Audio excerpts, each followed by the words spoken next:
மணி மற்றும் சுசீலா இருவரும் திருப்பூரில் வசித்து வந்தனர். இருவருக்கும் 10 வயதில் ஒரு ஆண் குழந்தை இருக்கிறான். மணி ஒரு தனியார் நிறுவனத்தில் வேலை பார்க்கிறான். சொந்த வீடு, வருமானத்திற்கு பஞ்சமில்லை. சுசீலா மிகவும் அழகான குடும்ப பெண். சுசீலாவை பார்ப்பவர்கள் கண்களுக்கு விருந்தளிக்கும். சுசீலா மற்றவர்கள் பார்க்க வேண்டும் என்பதற்காகவே வெளியில் செல்லும் போது அவளை அழகுபடுத்திக் கொண்டு ஆண்களின் மனதை கிறங்கடிக்க செய்வாள். அவளுக்கு ஆண்களுடைய விளையாட்டு என்றால் மிகவும் பிடிக்கும். தினந்தோறும் ஒரு முறையாவது அவளது கணவனுடன் விளையாண்டு விடுவாள். இல்லை என்றால் அவளுக்கு தூக்கம் வராது.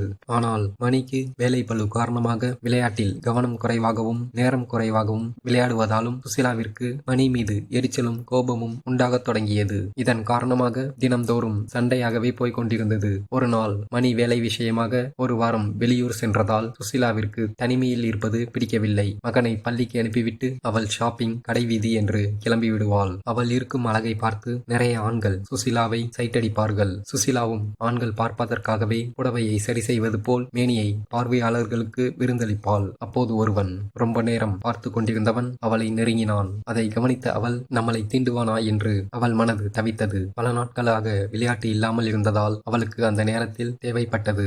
அவன் அவளின் அழகை பார்த்து நெருங்கினான். அதற்கு ஏதுவாக அவனுக்கு சௌரியம் தரக்கூடிய வகையில் நின்றாள். ஆனால் அவன் பயத்தில் தொடவில்லை. இவளுக்கும் ஆசை பெருக்கெடுக்க அவன் அழைத்தால் அவனுடன் போய்விடலாம் என்று முடிவெடுத்தாள். ஆனால் தைரியம் இல்லாதவன் பயந்தவாறு போய்விட்டான். மறுநாள் அவள் விளையாட்டு மைதானத்தில் ஓரமாக இருக்கக்கூடிய புல்செடிகளை அகற்றி மைதானத்தை சுத்தம் செய்து கொண்டிருந்தாள். ஒரு நாள் அவளது போனிற்கு ஒரு அழைப்பு வந்தது. ஏய் சுசீலா, நான் கமலா பேசுறேன்டி. கமலா சுசீலாவின் நெருங்கிய தோழி. சொல்லுடி கமலா, எப்படி இருக்க? நான் ஒரு பிரச்சனையில இருக்கேன்டி. என் உதவிக்காக உன்னை அழைத்தேன். சொல்லுடி, என்னாச்சு? நான் வேலை பார்க்கிற இடத்துல ஒரு பையனை காதலித்தேன். ஆனால் அவன் வேறு மதம். அதனால் என் வீட்டுல சம்மதிக்கல. ஓடி போய் திருமணம் செய்து கொண்டோம். எங்க போறது என்று தெரியவில்லை. திருப்பூருக்கு முன்னாடியே டிரான்ஸ்பருக்கு அப்ளை பண்ணிட்டோம். வேலை கிடைக்க 10 நாள் ஆகும். உன்னோட ஞாபகம் வந்துச்சு. உன் தெருவுல இல்ல பக்கத்துல ஏதாவது வீடு பார்த்து கொடுக்க முடியுமா ப்ளீஸ் டி என்று கமலா கூற சிறிது கணம் யோசித்தாள் சுசீலா. எங்க வீட்டிலேயே மாடியில் ஒரு ரூம் இருக்கு. நான் என்னோட ஹஸ்பண்ட் கிட்ட கேட்டு சொல்றேன் டி. ரொம்ப சந்தோஷம் டி. சீக்கிரம் கேட்டு சொல்லு. நாங்க 2 பேரும் திருப்பூர் பஸ் ஸ்டாண்ட்ல தான் நிக்கிறோம். நீ வான்னு சொன்னா உடனே உங்க வீட்டுக்கு வந்துருவோம். என்னடி சொல்ற? திருப்பூர்ல இருக்கியா? ஆமாண்டி. திருமணம் பண்ணிட்டு கையோட இங்க வந்துட்டோம். எங்களோட வீட்லயும் அவங்களோட வீட்லயும் தேடிக்கிட்டு இருக்காங்க. நீ கொஞ்சம் உங்க ஹஸ்பண்ட் கிட்ட கேட்டு சொல்லுடி. உடனே சுசீலா அவளுடைய கணவருக்கு கால் செய்தாள். மணி போனை எடுக்கவில்லை. நம்முடைய அழைப்பிற்காக அவங்க வேற அங்க காத்துக்கிட்டு இருக்காங்க. இவர் வேற போன் எடுக்கல. அவளை வீட்டுக்கு வர சொல்லிடலாம். பிறகு மணி கிட்ட பேசிக்கலாம் என்று சுசீலா அவர்களை வீட்டுக்கு அழைத்தாள். அவர்களிடம் இப்போதைக்கு வெளியில் வீடு பார்க்க முடியாது. வீடு பார்க்கும் வரைக்கும் மாடியில் இருக்கும் ரூமில் தங்கிக்கோங்க. 10 வருடத்திற்கு முன்பு கமலா பார்க்கையில் சுமாராக இருந்தாள். ஆனால் இப்போ மெழுகு சிலை போல் இருக்கிறாள் என்று சுசீலா மனதிற்குள் நினைத்து கொண்டாள். சுரேஷ் பார்க்க சுமாராக இருந்தாலும் கட்டுமஸ்தான உடம்பு. பார்க்கும் பெண்களுக்கு இப்படி போன்ற ஆண்களை பிடிக்கும். சுசீலாவிற்கு அவனை பிடித்திருந்தது. ஆனால் அதை வெளிக்காட்டிக் கொள்ளாமல் இருந்தாள். நீங்க இங்க இருக்கிற வரைக்கும் என் வீட்டுல தான் சாப்பாடு, ஓகேவா? ரொம்ப தேங்க்ஸ் டி சுசீலா. காலையில் தான் திருமணம் நடந்திருக்கிறது. யாரும் இல்லை. முதல் இரவிற்கு தயார் செய்து அவர்களுக்கு தேவையானதை செய்யலாம் என்று சுசீலா முடிவெடுத்தாள். முதல் இரவிற்கு தேவையானதை மாடியில் இருக்கும் ரூமில் பூக்களால் அலங்கரிக்கப்பட்டு நறுமண திரவியங்களால் ரூமையே அழகுபடுத்தினாள். அப்போது சுசீலாவிற்கு ஒருவித ஆசையும் எழத் தொடங்கியது. அதை வெளிக்காட்டிக் கொள்ளாமல் அவர்களிடம் சென்று உங்களுக்கு தேவையானதை மாடியில் ரெடி பண்ணியிருக்கிறேன். சுரேஷ், நீங்க ரூமுக்கு போங்க. நான் கமலாவை தயார் செய்து அனுப்பி வைக்கிறேன் என்றாள் சுசீலா. கொஞ்சம் சீக்கிரம் அனுப்புங்க என்றான் சுரேஷ். அவசரப்படாதீங்க, இனிமே அவ உங்களுக்கு தான் என்று சொல்லி சுசீலா கமலாவிற்கு தலை நிறைய மல்லிகைப்பூ, மேனியில் இறுக்கமான ரவிக்கை சுரேஷின் கண்களுக்கு விருந்தளிக்கும் அளவிற்கு மிக அழகாக புடவை அணிவித்து அவளை தயார் செய்து சுசீலா மாடிக்கு கூட்டி சென்றாள். அவன் அறையில் கமலாவிற்காக காத்து கொண்டிருந்தான். சிறிது நேரத்தில் சுசீலாவும் கமலாவும் ரூமின் வாசலில் நின்றார்கள். சுரேஷ் கமலாவை கண்கள் சிமிட்டாமல் பார்த்து கொண்டிருந்தான். அதை கவனித்த சுசீலா, பார்த்தது போதும், உள்ள கூட்டிட்டு போங்க என்றாள். உள்ளே சென்ற சில நிமிடத்தில் கமலா இதமான சங்கீத ராகத்தை வெளியிடத் தொடங்கினாள். அவள் பாடிய ராகம் சுசீலாவை மயக்கச் செய்தது. சங்கீதத்தை கேட்டுக்கொண்டே இருக்க வேண்டும் என்று நினைத்து ஜன்னலை கொஞ்சம் மெல்ல திறந்தாள். அடடா, காண கிடைக்காத விளையாட்டு. சுசீலா ஜன்னல் வழியாக பார்த்ததை சுரேஷ் கவனித்தான். ஆனால் கண்டுகொள்ளாமல் விளையாட்டில் கவனம் செலுத்தினான். மிக அழகான விளையாட்டு பல மணி நேரம் தொடர்ந்தது. சுசீலா எந்த ஒரு சலிப்பும் இல்லாமல் கண்களை சிமிட்டாமல் பார்த்து கொண்டிருந்தாள். விளையாட்டு ஒரு வழியாக முடிவுக்கு வந்தது. அன்று இரவு சுசீலாவிற்கு தூக்கம் வரவில்லை. அவர்கள் விளையாட்டு அவளை ஏதோ செய்ய தொடங்கியது. மறுநாள் சாப்பிட அழைப்பதற்கு மாடிக்கு சென்றாள். கதவு மூடப்பட்டிருந்தது. உள்ளே சத்தம் மிக அதிகமாக கேட்டுக்கொண்டிருந்தது. சுசீலா கதவின் பக்கத்தில் யோசித்துக் கொண்டே நின்று கொண்டிருந்தாள். சிறிது நேரத்தில் கதவு திறக்கப்பட்டது. கலா வெக்கத்துடன் அவளுடைய கைகளால் கைகளால் இதழ்களை துடைத்துவிட்டு வெளியே வந்தாள். அவள் முகம் ஈரமாக இருந்தது. புடவை அலங்கோலமாக இருந்தது. சுசிலாவை பார்த்தவுடன் கமலா உடைகளை சரி செய்தாள். முகம் ஈரமாக இருக்கிறது, வியர்வியா என்று சுசிலா கேட்க, இல்லை என்று ஒருவித வெட்கத்தோடு அவளது முந்தானையை எடுத்து முகத்தை துடைத்து கொண்டாள். வியர்வியின் தண்ணீர் இல்லை என்று சுசிலா புரிந்து கொண்டாள். பின்னாடியே சுரேஷும் வந்தான். எங்க போற? கொஞ்ச நேரம் கழிச்சு போகலாம் வா என்று கமலாவை அழைத்தான். அதற்கு சுசிலா, ஏன் நேத்திலிருந்து அவளை டார்ச்சர் பண்ணது போதாதா? கொஞ்ச நேரமாச்சும் ரெஸ்ட் கொடுங்க என்று சுசிலா கூற கமலா வெக்கப்பட்டு கீழே தலை குனிந்தாள். சரி வாங்க சாப்பிடலாம் என்று அழைத்தாள். இருவரும் சுசிலா வீட்டிற்கு சாப்பிட சென்றனர். சுசிலா இருவருக்கும் பரிமாறிக்கொண்டிருக்கும் போது சுரேஷினுடைய பார்வை சுசிலாவின் மீது விழுந்தது. சுசிலாவிற்கு ஒருவித கூச்சமும் ஏற்பட்டது. அவள் மேனியில் சரிந்திருக்கும் புடவையை சரி செய்து கொண்டாள். இவன் கமலா பக்கத்தில் இருக்கும் போதே நம்மளை இப்படி பார்க்கிறானே, ஒருவேளை நேற்று இரவு அங்கே நின்று கொண்டிருப்பதை பார்த்துவிட்டு இப்படி செய்கிறானோ என்று சுசிலாவிற்கு சந்தேகம் வந்தது. சுசிலா கிச்சனில் பாத்திரம் விளக்கி கொண்டிருந்தாள். சுரேஷ் கைகளை கழுவ வந்தான். அப்போது சுசிலாவை பார்த்து, உங்க புடவை உங்களுக்கு ரொம்ப அழகா இருக்கு, அதோட நீங்களும் ரொம்ப அழகா இருக்கீங்க என்று சொல்லிவிட்டு சென்றான். அவன் சொன்ன வார்த்தை அவளை ஏதோ செய்ய தொடங்கியது. இவனுக்கு நேத்திதான் எல்லாம் நடந்து முடிந்தது.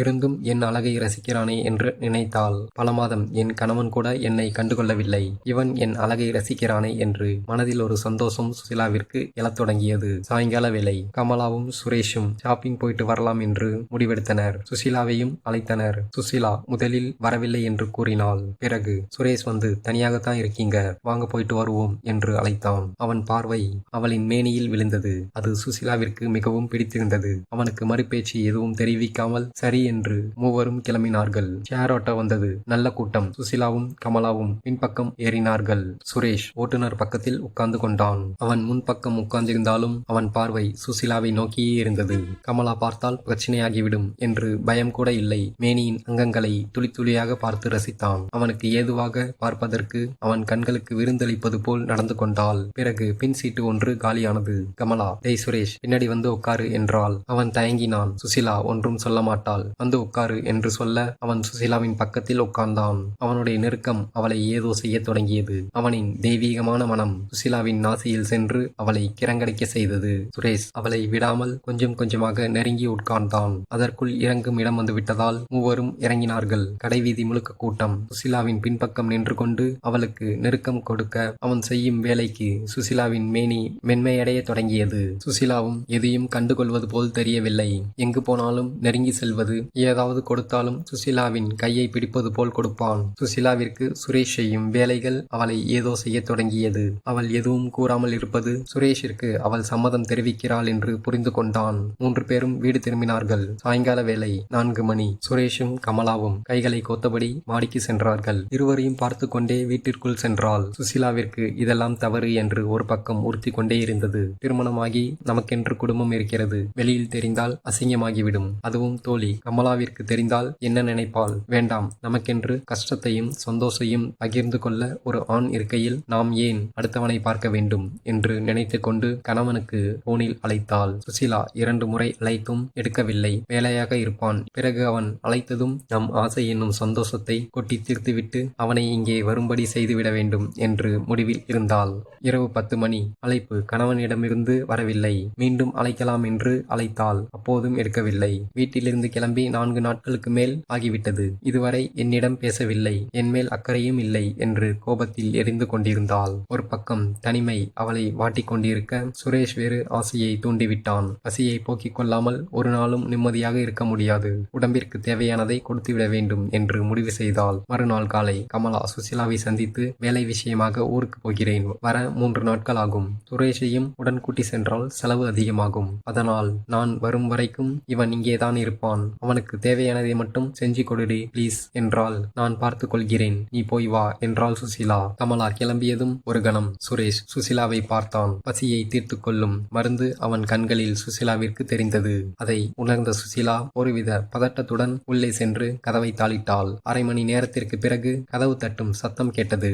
அது சுரேஷ் தான் என்று அவள் புரிந்து கொண்டாள். திறக்க வேண்டாம் என்று மனம் சொல்கிறது. பசியை போக்கிக் கொள்ள நீ கதவை திறந்துதான் ஆக வேண்டும் என்று உடல் சொல்கிறது. குழப்பத்தில் கதவின் பக்கத்தில் நின்று கொண்டிருந்தாள். கதவின் சத்தம் நிற்காமல் கேட்டுக்கொண்டே இருந்தது. அடுத்தவர்களை பற்றி யோசிக்காதே, உனக்கு தேவையானதை நீதான் செய்து கொள்ள வேண்டும் என்று முடிவெடுத்து கதவை திறந்தாள். அதற்கு முன் அவளை அழகாக காட்டுவதற்கு புடவையை மேனி தெரிவது போல் கட்டிக்கொண்டு கூந்தலை அள்ளி கொண்டை போட்டுக்கொண்டு பழுங்கி சிலை போல் இருக்கும் முதுகை பார்வையாளர்களுக்கு விருந்தளிக்கும் வகையில் அவளை தயார் செய்து கொண்டாள். கதவை திறந்ததும் சுரேஷ் வெளியில் மேல் சட்டையை அணியாமல் நின்று கொண்டிருந்தான். அவனது மேனி அவளை மேலும் ஈர்க்கத் தொடங்கியது. அவளது கண்கள் குளிர்ச்சியால் நிரம்பியது. ஆனால் உடல் வெப்பம் அதிகமாகிக் கொண்டே இருந்தது. எதையும் வெளிக்காட்டிக் கொள்ளாமல், என்ன சுரேஷ் என்று கேட்க, தண்ணீர் வேண்டும் என்று கூறினான். ஆனால் தண்ணீருக்காக அவன் வரவில்லை என்று சுசீலாவிற்கு நன்கு தெரியும். கிச்சனில் தண்ணீர் எடுக்க சென்றாள். திடீரென்று யாரோ உரசுவது போல் தெரிந்தது. ஒரு பயத்துடன் அவள் திரும்ப மிக நெருக்கத்தில் அவன் நின்று கொண்டிருந்தான். அவன் கண்கள் மிகுந்த சிவப்புடன் காணப்பட்டது. அவன் முகம் சிவந்து இதழ்கள் துடித்துக் கொண்டிருந்தது. அதை பார்த்த சுசீலாவிற்கு ஆசையை தீர்த்து கொள்ளும் நாள் வந்துவிட்டது என்று நினைத்தாள். ஆனாலும் ஒரு பக்கம் இது வேண்டாம், இது வேண்டாம், தவறு என்று மனதின் ஓரத்தில் எச்சரித்துக் கொண்டே இருந்தது. அந்த தருணத்தில் அவன் கைகள் அவளுடைய மேனிக்கு வந்தது. அந்த கணம் அவன் கைகளை தள்ள மனமில்லை. மேலும் அவன் கைகளின் இறுக்கம் அதிகரித்துக் கொண்டே இருந்தது. சுசீலாவின் மேனி மெல்ல மெல்ல அவனுக்கு அடிபடிந்தது. அவன் சிறிதும் நேரத்தை வீணாக்காமல் இருக்க கட்டிக்கொண்டான். அப்போது இருவருக்கும் ஒரு இனிமையான நறுமணம் அவர்களுக்குள் வரத் தொடங்கியது.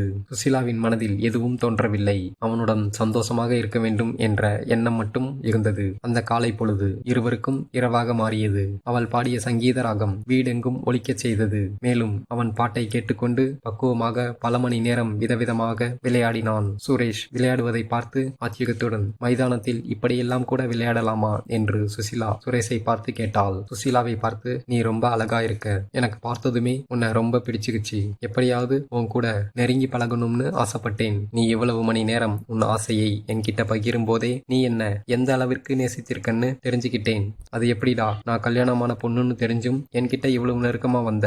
எல்லாம் ஒரு தைரியம்தான். எல்லாருக்கும் சந்தோஷமாக இருக்க வேண்டும் என்று ஆசை இருக்கும். ஆனால் பயத்துல நெருங்க மாட்டாங்க. ஒரு சில பேர் நெருங்கி அவர்களுடைய வேலையை செய்வாங்க. நான் அந்த ஒரு சில பேர்ல ஒருத்தன். நான் உன்கிட்ட ஒன்னு கேட்கவா? என்னடா, இந்த மாதிரி எனக்கு எப்போதும் கிடைக்கணும், அதுக்கு நீ எனக்கு ஒத்துழைக்கணும் என்றான். எனக்கும் உன்னோட இப்படி இருக்கணும்னு ஆசைதான். ஆனா எனக்கும் கல்யாணமாச்சு, உனக்கும் கல்யாணமாச்சு, இது எப்படி முடியும் என்றால், நீ மனசு வச்சா எல்லாம் முடியும். எப்பயாவது இப்படி இருந்தா மாட்டிக்க மாட்டோம், தினமும் இப்படி இருந்தா கண்டிப்பா மாட்டிப்போம். சரி, தினமும் வேண்டாம், எப்ப எல்லாம் 2 பேருக்கும் ஆசை அதிகமா இருக்கோ அப்ப எல்லாம் 2 பேரும் ஒன்று சேர்ந்து போம் என்று சுரேஷ் கூற, சரிடா என்று கூறி அவன் மார்பில் முகம் சாய்ந்தாள். இந்த வீடியோ உங்களுக்கு பிடித்திருந்தால் லைக் பண்ணுங்க. இது போன்ற சுவாரஸ்யமான வீடியோக்களை என்னுடைய சேனல்ல பார்க்க சப்ஸ்கிரைப் பண்ணுங்க. மறக்காம பெல் பட்டனை கிளிக் பண்ணிக்கோங்க. இது போன்ற சம்பவங்கள் உங்களுடைய வாழ்க்கையில் நடந்திருந்தால் கமெண்ட்ல என் கூட ஷேர் பண்ணுங்க. நன்றி, வணக்கம்.